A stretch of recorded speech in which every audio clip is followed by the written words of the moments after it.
Hi, I'm Jessica with Evans Family Farm. We are a pasture-based farm in Mount Ella, North Carolina.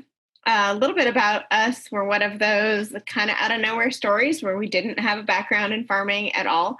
I was a former public school teacher. My husband's a contractor. But I grew up definitely with a true understanding and value in food, and food being kind of your first frontier for health and medicine and wellness. So we always did a little bit of raising our own food in Southern California, where we're from originally. I had a big backyard garden. We did a little backyard homestead with some dairy goats and some egg laying hens, which are always the gateway drug to the rest of your farming, right? It's just a few more chickens. Um, and we just grew a passion for it and grew a passion for the ecology of it, for the benefit of it for ourselves and our community. And ended up just kind of selling out of California and moving to North Carolina and starting a farm. That's the beginning of our story. Part of our vision for that farm, again, is always with the kind of let thy food be thy medicine, providing that for our community also. So, what we feed our animals, how we raise our animals, how we manage them is really important to us and important to our customer base also. So, we wanted to be able to bring that healthy food to our community and educate our community as to why it's different, than what you find, on a grocery store shelf. So we focus on the pastured proteins. We do poultry, pork, lamb, beef, and eggs. On the poultry side, we do both broiler chickens, your meat chickens, and we do turkeys just for Thanksgiving. And we market those everything direct to our customer base. We do wholesale just a tiny bit. We did start off also selling wholes and half shares of animals.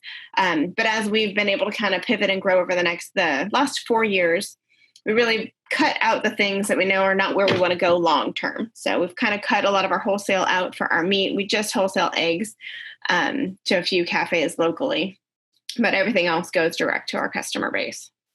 And in that direct market, we knew we had to kind of build an online presence. We started with building our social media, following and just posting kind of about our life.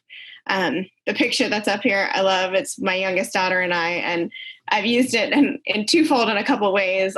Every customer, I have so many customers and people online that love this picture. They love seeing, the family farmness of it. I've also used it in speaking to fellow farmers because it's all about finding that content that connects with your customer. And your customers are not going to be fellow farmers. So from the farmer's perspective, I look at this picture and I laugh because I totally should have just driven feed out or had enough feed in the field. This is just a picture of me forgetting what I needed when I went out there the first time and wasting my time by hauling a bag of feed. But it says the things that we find mundane, I guess, and the everyday things that we do. Our customers, that just they're kind of voyeuristic and they want to see what's a day in the life of farming. They want to hear about the good and the bad, not necessarily the ugly, because we're selling them a food product. So we leave a little bit to be unknown, and that's okay. But they want that personal connection to their farm and to their food, and that's why they're searching you out versus going to the grocery store. As we started selling directly, we started with your typical Saturday farmers market, and that was kind of the only way to get our name out there. We still do a Saturday farmers market because I feel like we're still building our brand and building our customer base. But we saw probably by year 2 that the build in online shopping, especially when it came to online food shopping, was definitely coming. That wave was coming, and we live in this Amazon Prime world. They want a quick checkout, a clean platform. They want a nice customer service experience, and they want to get their food relatively quickly. So we started after we had already had our website rolling. We knew we needed an online sales platform, and I knew that was way over my head. So we needed to find kind of somebody to host that for us, to set it up for us, so that we could start the online sales piece. And that has grown just exponentially over the last couple of years, how much customers are coming online to do their shopping. And then hit, the COVID-19 fun. And that if we had not had that already in place, it definitely would have been a huge need. We saw such a huge upswing in our customers ordering online. So this the beginning of this year, so that would be year 2 of our online sales.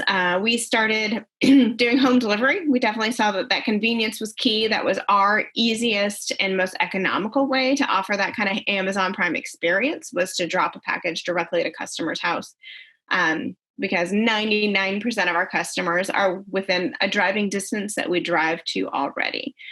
So we picked a zip code radius that was kind of in the wholesale route we were already driving for some of our restaurants that take eggs. And we started with those, and we really haven't had to add much already. So that just exploded. This is a picture of me, probably one of my busiest delivery days. So I still drive our delivery route. Maybe one day I will have this super nice refrigerated truck and a professional driver. But for now, I just take all the seats out of my minivan and I just make it work with what I have. And it's worked for now because I'm short, so I can't get in and out of a pickup bed all day long. So the minivan works for me. And coolers in there, ice packs if it's super hot. But the way we package things helps make everything convenient and make it smooth also. At the same time, we also started what we call our meat box program, which is basically a meat CSA or a copy of the whole butcher box idea. Customers sign up for a monthly or a biweekly small or large box.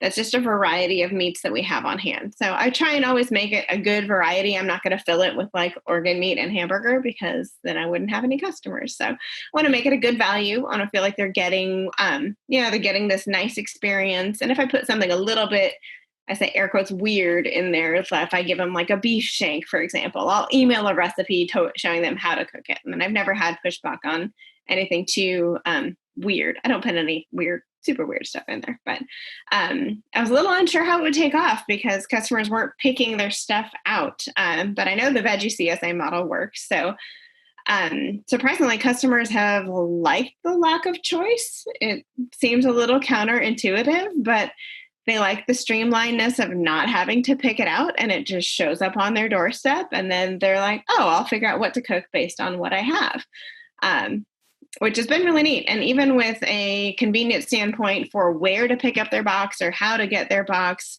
we tried at first offering like 6 different locations, which was a headache for us to keep organized. And we'd have one customer in one city and one customer in the other, and it was just too much. And when we pared it down and took away, I guess, the overwhelmingness that was the choices, so I thought I was offering more convenience by giving lots of options, and they needed less to be overwhelmed with. So now we have 2 places they can pick up. One is on farm, one is at our Saturday farmers market, and then they can order home delivery if they want it delivered direct to their door. And there's been no pushback about paring some of those down because we're not too far. Either one of those are really not out of people's reach to get to. And with our product, we definitely want to offer a premium product and that premium feel of the product also. So clean packaging, clear labels, no broken seals, no scribbles or wet labels. We're selling a premium product for, I say, a premium price. I'm not gouging people, but I need to make a living.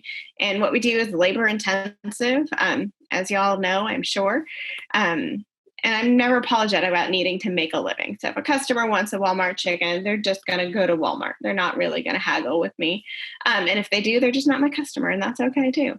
And so providing that premium experience of quick customer service. So quickly returning emails or comments on your social media too. You got to figure out how to check those inboxes so those don't get lost. They want that quick response to questions that they have.